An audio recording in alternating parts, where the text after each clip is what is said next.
मजदूरी मांगने आया हूं। मैं वो मजदूरी मांगने आया हूं जब भरी सर्दी में रात को 2 बजे उठकर मेरा कार्यकर्ता सड़क पर जाकर लाठी खाने का काम करता है। मैं वो मजदूरी मांगने आया हूं जब मेरा कार्यकर्ता खड़े होकर के पुलिस की आंख में आग डालकर ये कहता है कि अब गलत नहीं किया जाए। मौलाना साद के ऊपर यहाँ झूठे आरोप लगाए गए तो इस भारत में अगर कोई बोलने वाला था तो सिर्फ एक ही नेता था जिसका नाम चंद्रशेखर आजाद है। इस प्रकार से मजदूर पूरे दिन मजदूरी करके शाम को अपने घर में दाल ले जाता है, आटा ले जाता है, नमक मिर्च लेके जाता है। उसी प्रकार से चंद्रशेखर आजाद भी पिछले 10 सालों से आपकी मजदूरी कर रहे हैं बहुजन समाज के लोग। यहाँ बैठे तमाम साथियों का आभार, यहाँ जो साथी आए उन सभी का भी आभार। कुछ बातें अच्छी कही जाएंगी, कुछ बुरी कही जाएंगी। कड़वी बातों को ध्यान रखिएगा, जो लगे हंसने वाली बातों को छोड़ दीजिएगा। एक लाइन में सभी संतों गुरुओं को नमन करता हूं। आज एक संकल्प का दिन है, आज दिन है मान्यवर काशीराम साहब की जयंती का। संघर्ष हम उनका पढ़ते रहते हैं कि क्या संघर्ष है, लेकिन उस संघर्ष को आगाज कब तक पहुंचाएंगे, सवाल ये है। आज दिन है एक उस निर्माण के दिन का जिसने आज भारत में फूले साहब अम्बेडकर की विचारधारा को स्थापित करने की शपथ ली है। जिस मिशन का नाम आजाद समाज पार्टी काशीराम है। अब सवाल यह है कि इस मिशन को पुनः कौन स्थापित कर पाएगा। साथियों, चुनावी दौर है, चुनाव चल रहा है। ये पूरे देश में चर्चा का विषय है कि आपके क्षेत्र से भाई चंद्रशेखर आजाद चुनाव लड़ने आए हैं। चुनाव चिन्ह भी सभी को पता है और मैं ये भी जानता हूं कि यहाँ बैठे सभी शख्स ने आपसे वोटों की अपील की है। लेकिन मैं ये भीम आर्मी का कार्यकर्ता आपसे बिल्कुल वोटों की अपील नहीं करता। मैं ये नहीं कहता कि आप वोट दें, मैं तो आपसे मजदूरी मांगने आया हूं। मैं वो मजदूरी मांगने आया हूं जब भरी सर्दी में रात को 2 बजे उठकर मेरा कार्यकर्ता सड़क पर जाकर लाठी खाने का काम करता है। मैं वो मजदूरी मांगने आया हूं जब मेरा कार्यकर्ता खड़े होकर के पुलिस की आंख में आग डालकर ये कहता है कि अब गलत नहीं किया जाएगा। मैं वो मजदूरी मांगने आया हूं जब सतगुरु रैदास आंदोलन में 96 लोग जेल गए और उन 96 लोगों में भाई चंद्रशेखर आजाद को 24 पुलिसकर्मियों ने पूरी रात पीटा। 20 दिन ये उल्टे जेल के अंदर पड़े, उस मजदूरी को मांगने आया हूं। अगर आज भी समाज ये मजदूरी नहीं दे सकता तो अफसोस होता है ये कहते हुए, उन नेताओं के विषय में सोचते हुए। सतगुरु रैदास आंदोलन में 96 लोग जेल में थे, किसी एक नेता ने 1 रुपए की मदद नहीं की, किसी एक नेता ने यह नहीं कहा इन 96 बच्चों की जमानतें कैसे होंगी। वो तो आभार है आप सब लोगों का, आपने 1 रुपया इकट्ठा करके हम सब लोगों की जमानतें कराने का काम किया। हक अधिकारों की लड़ाई कब शुरू होती है ये जानना जरूरी है। हक अधिकारों की लड़ाई सिर्फ सड़क से शुरू नहीं होती।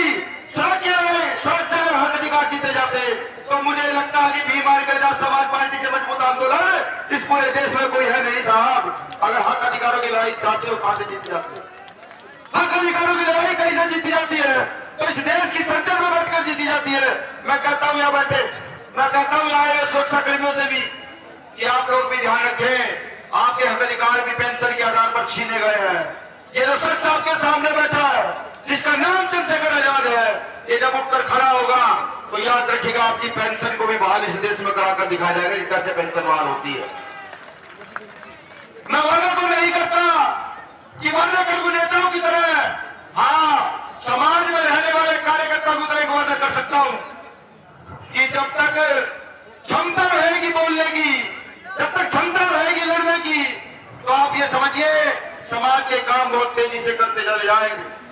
कुछ साथियों ने मुझे कल ही कहा कि नहीं ये चुनाव है, इसमें धोखा मिल सकता, ये चुनाव है, कुछ लोग आपको छोड़कर जा सकते हैं।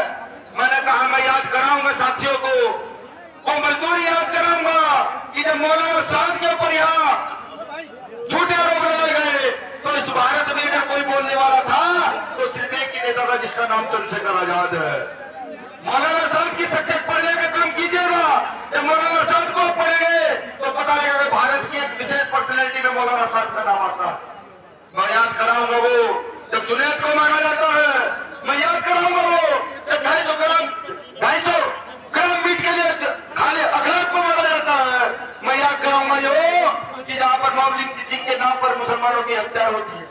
मैं याद कराऊंगा वो जिनको आज तक आप वोट देते आए, वो अपने कमरों में बैठकर ट्यूटर ट्यूटर खेलते हैं, जिसको आपने आज तक कभी वोट नहीं दिया, वो आदमी आकर सड़क पर खड़ा होकर आपके लिए लड़ता है। मैं ये को याद कराऊं।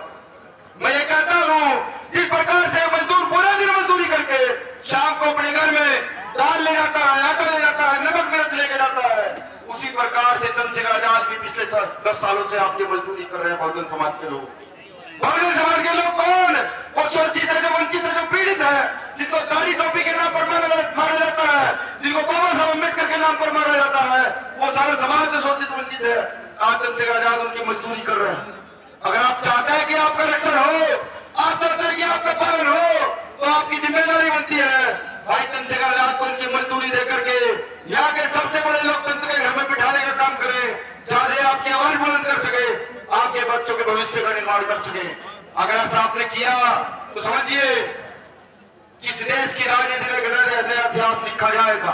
मेरे बखूबी याद है जब साहब मान्यवर काशीराम साहब ने यहाँ पर राजनीतिक दल का निर्माण किया, तो राजनीतिक दल का निर्माण करने के बाद साहब काशीराम ने यहाँ शोषित वंचित वर्ग के लोगों को, जो लोग ठेले लगाते थे, जो लोग रिक्शा चलाते थे, जो लोग जूते काटने का काम करते थे, उनको विधानसभा और संसदों में भेजने का काम साहब काशीराम साहब ने किया।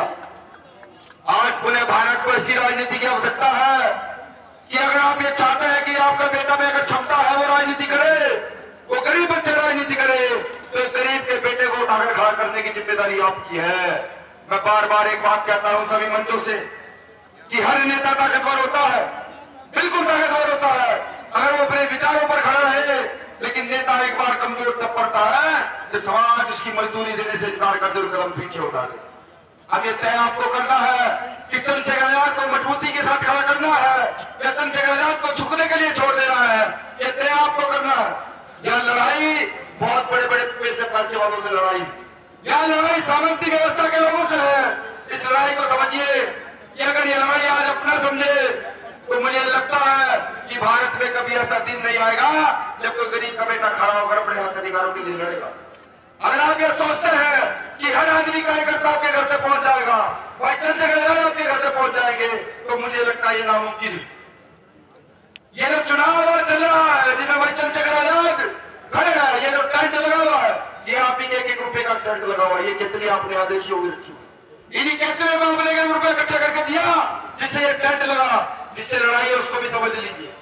आज की मौजूदा समय की सरकार कुछ पैसा जिनके पास है, जब यहाँ राज बदलेगा तो आप देखिएगा भारत के इतिहास में सबसे ज्यादा करप्शन कहीं हुआ होगा तो भारतीय जनता पार्टी की सरकार में सबसे ज्यादा करप्शन हुआ होगा।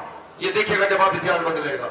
खुद को चंद्रशेखर समझिए, जाइए घर घर, कीजिए प्रचार, पूछिए सब लोगों से, आखिर आजाद समाज पार्टी के लोगों में, भीम आर्मी के लोगों में भाई चंद्रशेखर आजाद में कमी क्या है, जाकर पूछिए। ऐसा कोई वर्ग नहीं होगा जिसके लिए काम करने का काम न किया हो। 8 लाख करोड़ रुपए नहीं है जिसे प्रचार किया जा सके, मीडिया को लेकर प्रचार किया जा सके कि आज चंद्रशेखर आजाद ने ये किया, आज चंद्रशेखर आजाद ने ये किया, आज भीम आर्मी के कार्यकर्ता ने किया। ये नहीं हो सकता, क्योंकि इस देश में हमारे माननीय प्रधानमंत्री जी जो हमारी सुरक्षा की गारंटी ली थी, वो आज हमारा हक अधिकार खाए हुए हैं। हम अपना हक अधिकार मांगते हैं तो रामपुर में हमारी जमीन पर बोर्ड लगाने पर एक बच्चे को सीधे आमने सामने से पुलिस गोली मार देती है। इसका मतलब समझिए, यहाँ सरकार बदनाम नहीं हुई, उस सरकार ने इस वर्दी को बदनाम कराया जो वर्दी सुरक्षा की हमारी जिम्मेदारी लेती है। समझिए, ये देश निर्माण की बात है, ये समाज निर्माण की बात है।